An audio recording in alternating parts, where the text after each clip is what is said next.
తెలంగాణ అస్తిత్వం మీద రకరకాలుగా దాడి జరిగేది.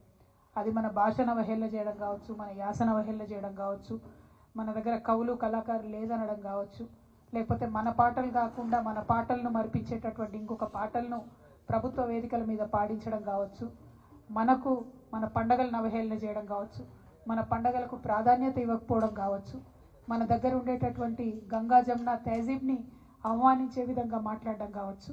ఇవన్నీ కూడా మనం ఉమ్మడి ఆంధ్రప్రదేశ్లో భరించినాం, వాటిని ఫేస్ చేసినాం, వాటిని దాటుకొని ఉద్యమం చేసి ఇవాళ ప్రత్యేక తెలంగాణ రాష్ట్రాన్ని సాధించుకోవడం జరిగింది.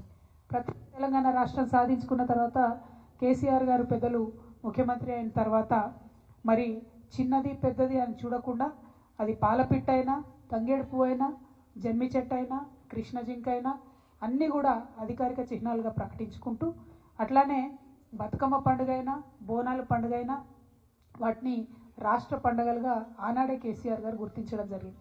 అట్లానే తెలంగాణ సమాజానికి వందల సంవత్సరాలుగా అలవాటు ఉన్నటువంటి మత సామరస్యాన్ని కాపాడడానికి కూడా ఒక పక్క క్రిస్మస్ని ప్రభుత్వపరంగా చేస్తూ, ఇంకొక పక్క రమదాన్ని చేస్తూ, ఇంకొక పక్క బతుకమ్మ బోనాలు చేస్తూ, మరి అన్ని విధాలుగా కూడా మన గంగా జమున సంస్కృతిని కాపాడుతూ రావడం జరిగింది.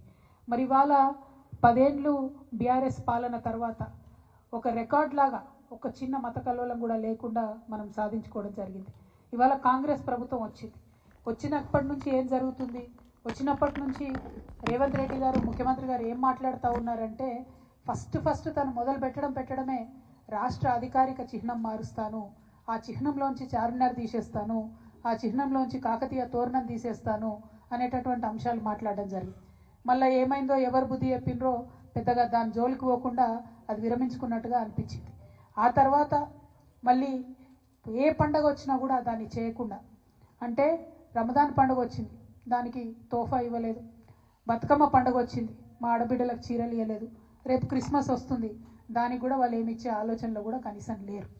అదేవిధంగా మరిగా ప్రభుత్వ వేడుకల్లో పాడుతున్నటువంటి పాటలు చూస్తే నిజంగా కన్నీళ్ళు వచ్చేటటువంటి పరిస్థితి. మొన్న పెద్దపల్లిలో కానీ, అంతకుముందు వరంగల్లో కానీ, నిన్న సెక్రటేరియట్లో వాళ్ళు పెట్టుకున్న కార్యక్రమంలో కానీ మనకు సంబంధం లేని పాటలు, అసలు మన తెలంగాణ సమాజం ఆమోదించినటువంటి పాటలు. మరి అంతమంది తెలంగాణలో జానపద కళాకారులు ఉంటే ఒక్క కళాకారుడు కూడా మీకు పాట పాడడానికి దొరకలేదా? ఒక్క తెలంగాణ గీతం, తెలంగాణ సంస్కృతిని తెలిపేటటువంటి ఒక్క గీతం కూడా ప్రభుత్వ వేదికల్లో ఉండకూడదని మీరు అనుకున్నారా అని ఇవాళ మేము ప్రశ్నిస్తూ ఉన్నాం. మరి వాళ్ళు చేసిన కార్యక్రమం ఏంది? తెలంగాణ తల్లి రూపును మారుస్తామని చెప్పినారు.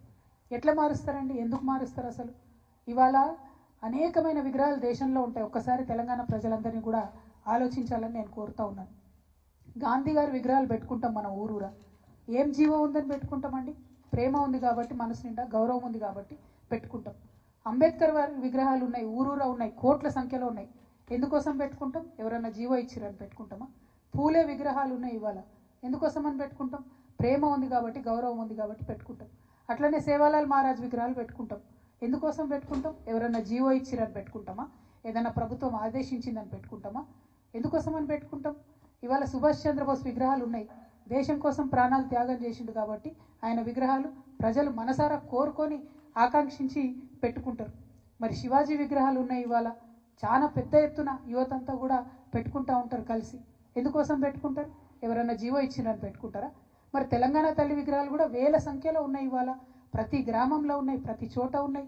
కొన్ని పెద్ద గ్రామాలలో అయితే 2-3 ఉన్నాయి.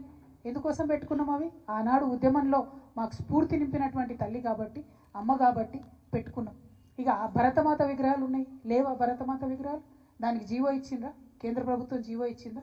జీవో ఇస్తేనే జీవో పరంగానే పెట్టుకున్నామా? లేదు కదా, దేశభక్తితో పెట్టుకుంటాం. మరి దీన్ని కూడా అవమానించే రకంగా ఇవాళ ఒక కొత్త విగ్రహాన్ని పెట్టి, ఇగో ఈమెనే మీ తల్లి, మీరు ఇదే విగ్రహం పెట్టాలి, ఈ విగ్రహం తప్ప ఇంకో రకంగా ఈ విగ్రహాన్ని మార్చి పెడితే కేసులు పెడతామని చెప్పి బాజాప్తా గెజెట్ చేసినటువంటి ప్రభుత్వం రేవంత్ రెడ్డి గారి ప్రభుత్వం. బ్రిటిష్ ప్రభుత్వం కూడా ఎన్నడూ భరతమాత మీద గెజెట్ ఇవ్వలే, కానీ రేవంత్ రెడ్డి సర్కార్ మాత్రం తెలంగాణ తల్లి మీద గెజెట్ ఇవ్వడం అన్నది చాలా దారుణం, చాలా ఘోరాతి ఘోరమైన విషయం. మనం గమనించాల్సిందిగా నేను తెలంగాణ ప్రజలందరినీ కూడా మరి కోరుతా ఉన్నా. అంటే ఇవాళ కాంగ్రెస్ నాయకులు ఎట్లా మాట్లాడుతున్నారంటే, ఉమ్మడి ఆంధ్రప్రదేశ్లో సమైక్యాంధ్రాన్ని కోరుకునేటటువంటి కాంగ్రెస్ నాయకులు ఏదైతే ఆర్గ్యుమెంట్ తీసుకొచ్చిండ్రో, ఏదైతే మాట్లాడినరో అవే ఇప్పుడు వీరు కొనసాగిస్తున్నటువంటి పరిస్థితి. అంటే ఒక వింతవాదం, ఒక వితండవాదం.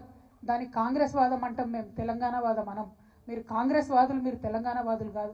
ముమ్మాటికి కారు కాలేరు. మీకు ఎప్పటికీ కూడా కాంగ్రెస్ ప్రయోజనాలే ముఖ్యం తప్పితే తెలంగాణ ప్రయోజనాలు ముఖ్యం కాదు. ఈ మాట ఇంకొక విషయం, మనందరం ఎందుకు పోరాటం చేసినాం? నీళ్ళ కోసం పోరాటం చేసినాం. ఆదిత్యనాథ్ దాస్ అనేటటువంటి ఒక అధికారి, ఆంధ్రప్రదేశ్లో చీఫ్ సెక్రటరీగా పనిచేసి రిటైర్ అయినటువంటి అధికారి, అక్కడ ఉండి రాయలసీమ లిఫ్ట్ ఇరిగేషన్ నుంచి రోజుకు ఒక టీఎంసీ నీళ్ళని తీసుకుపోవచ్చు అని ఆదేశాలు ఇచ్చినటువంటి అధికారిని తీసుకొచ్చి ఇవాళ మీరు తెలంగాణ రాష్ట్ర ఇరిగేషన్ శాఖలో అడ్వైజర్గా పెట్టిండ్రు. అంటే మీరు ఎవరి ప్రయోజనాలు కోరుకొని పెట్టిండ్రు?